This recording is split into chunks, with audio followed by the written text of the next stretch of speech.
नमस्कार, मैं एस के मित्तल और आप देख रहे हैं स्पितों की न्यूज। इस समय हम पहुंचे स्पितों के रेस्ट हाउस में, जहां पर हम बताते हैं कि हर मंगलवार को यहां पर सीएम विंडो की जो शिकायतें लगती है उनकी जो निवारण होता है उसके लिए यहां पर लोग पहुंचते हैं। और आज भी बताते हैं कि जो सीएम विंडो की टीम जो है वो यहाँ पहुंची हुई है। रामदास प्रजापति जी और नर्त जी और मास्टर सुरेश जी यहाँ पहुंचे हुए हैं, जो कि सीएम विंडो में जो शिकायतें लगती हैं उनके निराकरण के लिए यहाँ पहुंचे हुए हैं। और उनसे आज यहाँ पर जो देख सकते हैं कि जो एक किसान है, क्या नाम था आपका भाई साहब?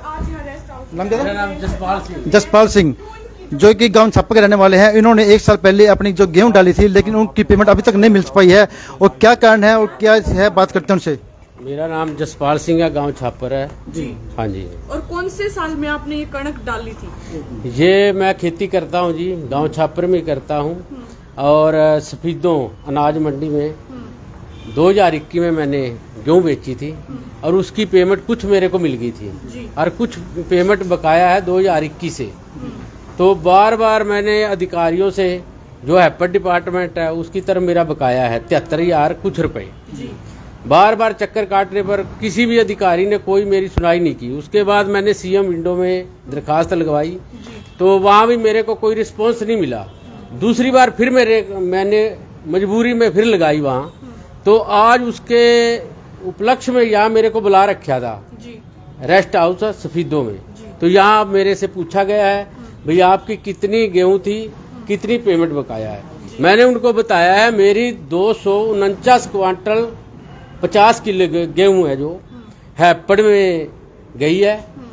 और सीएम विंडो में लगाने के बावजूद 4,17,000 और कुछ रुपए मेरे को मिल गए थे। यानी अप्रैल 2021 में गेहूं बेची थी, जो मेरे को पैसे मिले थे वो सितंबर 2021 में मिले थे, वो भी सीएम विंडो में जब पहली बार मैंने दरखास्त लगाई थी। अब मेरी जो बकाया रह गई है 73,000 के आसपास, तो वो पेमेंट नहीं मिली है। दोबारा मैंने सीएम विंडो में फिर लगाई है, भाई मेरी पेमेंट दे दो। ना मैंने कोई ठगी की है, ना मैं व्यापारी हूँ। आप मेरे खेत में जाके इंक्वायरी कर लो। और जब पिछली बार मैंने सीएम विंडो में एप्लीकेशन लगाई थी, मार्केट कमेटी में मेरे को बुलाया गया, वहां मेरे gate pass date to date देखे गए हैं, गेट पास मेरे सही कटे हुए हैं। फिर पटवारियों से इन्होंने रिपोर्ट ली है, पटवारी ने खुद स्पीडो से जाकर गांव छापर में कुछ मेरा खेत है, कुछ मुआना गांव में पड़ता है मेरा खेत। मुआना गांव के पटवारी और छापर गांव के पटवारी ने वहां जाके मेरे खेत की तसल्ली की है, वे कितने किलो की खेती कर रहा है और पैसे कितने बकाया हैं। उन्होंने मेरी रिपोर्ट ठीक बना के भेजी थी। और आज भी जब वो आए हैं और वो कह रहे हैं, भाई डीसी साहब कह रहे हैं आपने 33 क्वांटल पर किले से इतनी बेचनी थी और आपने ज्यादा बेची है। और मैं ये कह रहा हूँ मेरी जो गेहूं फालतू है, मेरे को पेमेंट नहीं देनी तो मेरी गेहूं वापस दे दो। जसपाल जी, इसी तरह बताइए मेरे को, 33 रुपये पर क्विंटल, अगर इससे फालतू गेहूं हो तो क्या आप गेहूं नहीं बेच सकते? पहले बेचते रहे हैं और आड़ती बेचते थे, आड़तियों से हम पैसे ले लेते थे। अब आड़तियों के पास जाते हैं, वो कहते हैं भाई आपके खाते में आने हमारी तो सिरदर्दी नहीं है, और उनकी वाकई सिरदर्दी नहीं है। तो ये सरकार तो नए नए कानून बना रही है। जो सिस्टम होता है, सिस्टम क्या होता है? फसल पकती है, लाने का सिस्टम क्या होता है? गेट पास भी करता होगा, तो क्या सिस्टम होता है? पूरा सिस्टम बताइए। हाँ बिल्कुल, पहले हमारे से इन्होंने ये कहा है भी अपना खेत जितने गेहूं है उसका पोर्टल करवाओ, मेरी फसल मेरा ब्यौरा, वो मैंने करवा दिया। और आजकल क्या है, जो पहले करवा लेता है, एक खेवट में जितने नाम है, मान के चलो खेवट नंबर 197 है, उसमें हम कम से कम 20 किसान हैं, जो पहले जाके करवा ले, तो वो मेरे खेवट में जो मेरा खेत है वो अपनी फसल अपना ब्यौरा में वो किले लिखवा लेता है। अब जो जीरी बेचनी है, इसके लिए मैं जब सीएससी सेंटर पे गया मेरी फसल मेरा ब्यौरा करवाने के लिए, तो वहां भी कुछ किसान ने मेरा जो खेत है उसका जो मेरी फसल मेरा ब्यौरा उसने अपने नाम करवा रखा है वो। और मैंने ऐतराज भी किया है, लेकिन पटवारी साहब कह रहे हैं भाई उसका फोन नहीं लग रहा। वो तो मेरा जो खेत है अपने नाम करवा गया, तो अपनी फसल वो तो ले आके बेचेगा। और ऐसे शातिर लोग बैठे हैं जिनकी सरकार के साथ मिली भगत है, वो 2 नंबर का काम करते हैं। पहले किसानों का जो खेत है उनको अपने पोर्टल में डलवा लेते हैं, मैं इतने किलो की खेती करता हूँ, फिर 2 नंबर का चाहे यूपी से माल लेके आते हो, चाहे कहीं से भी खरीद के लाते हो, और वो फिर माल बेचते हैं यहाँ। नहीं, क्या जब उसमें पोर्टल में अपलोड करते हैं तो क्या कोई डॉक्यूमेंट वेरिफिकेशन नहीं होता? हाँ बिल्कुल डॉक्यूमेंट्स होता है, हमने वो भी दिखाए हैं। जब मेरे को मार्केट कमेटी में बुलाया गया, मैंने वो डॉक्यूमेंट्स दिखाए हैं, भाई मेरी फसल मेरा ब्यौरा है, इतने किले की मैं खेती कर रहा हूँ, ये मैंने ब्यौरा दे दिया। फिर वो उन्होंने एक बात उठाई, बोला जी आपका गेट पास, और गेट पास भी मैंने संभाल के रखे थे। कई बार किसान क्या करता है, गेट पास फेंक देता है, लेकिन मैंने वो भी संभाल के रखे थे।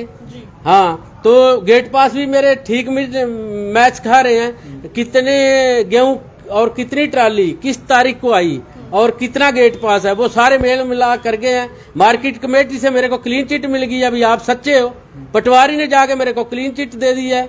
लेकिन ये कहीं ना कहीं मैं आपको एक बात देना चाहता हूँ, इस सरकार में फूड एंड सप्लाई विभाग जिस भी मंत्री के पास है, वो एक षड्यंत्र के तहत मोटा घोटाला कर रहा है।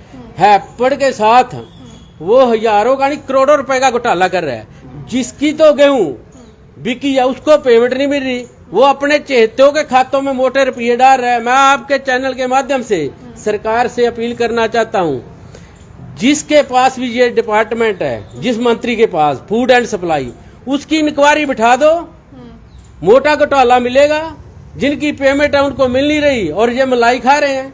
जब आप हैपड़ के अधिकारी के पास गए उसमें तो उसने क्या बोला? उसने आपको? हैपड़ अधिकारी ने मेरे को यही बोला था, मामला ऊपर चला गया है, आप कुछ इंतजार करें, जहां वहां कोई आदमी लेके कोई बीजेपी का लीडर है उससे मिल लो, वो सीएम से बात करेगा। अच्छा। हाँ, और अब किससे मिले, कहाँ मिले, किसको? अब खेती का काम कर रहा हूँ और मैं कहाँ चंडीगढ़ के चक्कर काटूंगा। मैं तो ये कहता हूँ, जो सीएम ने जो सीएम विंडो बना रखी है, किस वास्ते बना रखी है?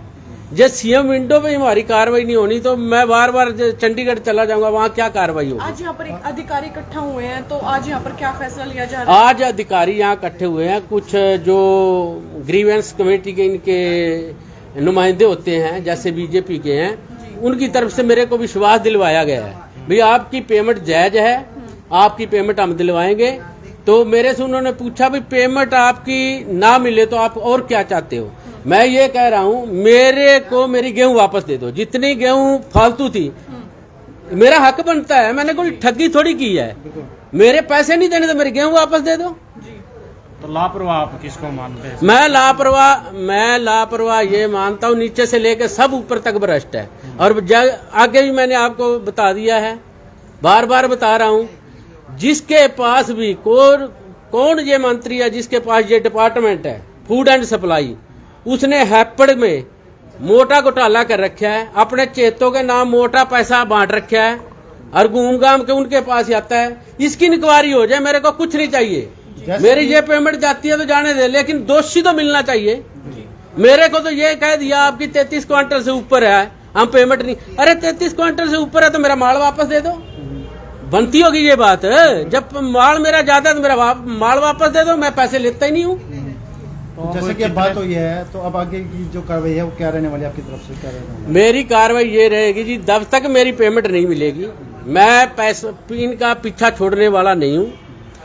ज्यादा से ज्यादा 1.5 साल हो रहा है कि ये बीजेपी और जेजेपी की सरकार, तो मैं इस बात को सरकार जो हमारे बड़े ऊपर बैठे हैं, सरकार के बड़े लीडर, उनके तक भी जब ये बात पहुंचाऊंगा, भाई हमारी पेमेंट नहीं कर रहे हैं, तो इनका पुरजोर विरोध करेंगे। और आने वाली जो भी सरकार बनेगी हरियाणा में, आने वाली जो भी सरकार बनेगी, मैं किसानों को लेके वहां सरकार के आगे यही दरखास्त करूंगा कि जब 2021 में हैपड़ डिपार्टमेंट में जिस भी मंत्री ने घोटाला किया, उसके खिलाफ सख्त छानबीन करके और सख्त कार्रवाई की जाए।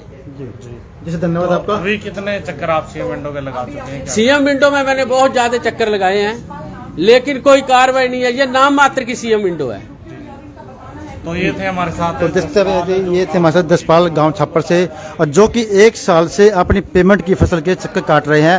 हालांकि अधिकारियों के द्वारा कहा जा रहा है कि जो उनकी फसल थी वो 33 क्विंटल पर एकड़ से फालतू जो फसल थी उसकी पेमेंट उनको नहीं मिली है। लेकिन बात यह है, अगर इनकी जो गेहूँ फालतू गई है तो वो पेमेंट उनको वापसी मिलनी चाहिए या गेहूँ वापसी मिलनी चाहिए। या तो पेमेंट मिले या गेहूं मिले। तो आइए जानते हैं, जैसे देख सकते हैं यहाँ पर हर मंगलवार को यहाँ सीएम विंडो के द्वारा यहाँ पर मीटिंग रहती है और जितनी भी जो शिकायत करता है, जो शिकायतें सीएम विंडो पर आती है, उनका निराकरण यहाँ पर किया जाता है। तो यहाँ पर जानते हैं कि यहाँ पर किस तरह की बात हुई और इसके अलावा जानेंगे कि यहाँ पर किन किन समस्याओं पर जो बातें हुई हैं और कितने यहाँ पर जो केस थे वहाँ सोल्व किए गए हैं। किसकी कॉपी दी है? जी सर, ये दी है। हाँ, आज यहाँ पर मीटिंग हो रही है, आपके जब सामने समस्या करके आए हुए हैं, तो कितनी समस्याएं आपके सामने आई है और कितना निराकरण हो पाया है? लगभग 10-12 समस्याओं का समाधान हुआ है और अब एक मौके पर मौजूद शिक्षा विभाग की शिकायत भी है। तो एक शिकायत आई हुई है जो गांव छापर के किसान है, उनकी पेमेंट बकाया है, उसमें उसने 33 एकड़ कणक से ज़्यादा का गेट पास कटवा लिया और लगभग 70-75 हज़ार रुपये की कणक उसकी ज़्यादा चली गई। और जब ये बात उपायुक्त महोदय के नोटिस में गई तो सरकारी नियम अनुसार उन्होंने इस के पैसे देने को अनुचित ठहरा दिया। लेकिन हमने किसान की समस्याओं को देखते हुए मानवता के आधार पर उस पर हमने टिप्पणी दी है कि हरियाणा सरकार या तो इसके पैसे दे। अगर हरियाणा सरकार पैसे नहीं देती है नियम के अनुसार, तो किसान की फसल वापस की जाए, कणक है वो वापस दी जाए ताकि इसका कोई नुकसान ना हो। यह कार्रवाई कब तक हो जाएगी पूरी? ये मार्केट कमेटी के अधिकारी अब उसको करवा के लेके गए हैं, वो कंप्यूटर पे डाउनलोड करेंगे और ये हरियाणा सरकार के पास कंप्लेंट चली जाएगी। और बहुत महत्वपूर्ण मसला है ये और सरकार इसका जल्दी समाधान करेगी।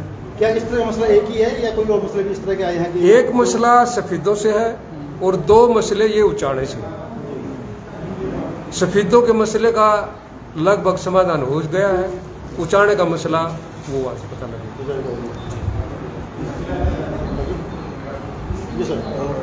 धन्यवाद। तो ये थे हमारे साथ गवर्नेंस कमेटी के मेंबर रामदास प्रजापति जी, और उन्होंने साफ साफ कहा है कि यहाँ पर शिकायत को सुना गया है और किसान की बात को जायज़ मानते हुए यहाँ पर रिकमेंड कर दिया गया है कि या तो उसको पेमेंट की जाए या फिर जो उसकी फसल जितनी फालतू गई है, जिसकी पेमेंट रुकी हुई है, वो पेमेंट उनको वापस दी जाए, या फसल दी जाए या पेमेंट दी जाए। तो देखने वाली बात यह रहेगी कि आने वाले दिनों में उस किसान को पेमेंट मिल पाती है या अनाज मिल पाता है या मिलेगा कि नहीं मिलेगा, वो देखने की बात रहेगी। तो देखते रहे स्पीड ब्रेकिंग न्यूज़। तब तक के लिए हम आपको अपडेट देते रहेंगे। तो खबर को अधिक से अधिक शेयर करें, कमेंट करें, लाइक करें। फिर मिलेंगे नए अपडेट के साथ। तब तक के लिए नमस्कार दोस्तों, जय हिंद, जय भारत। खबर को शेयर करना ना भूलें और कमेंट करें।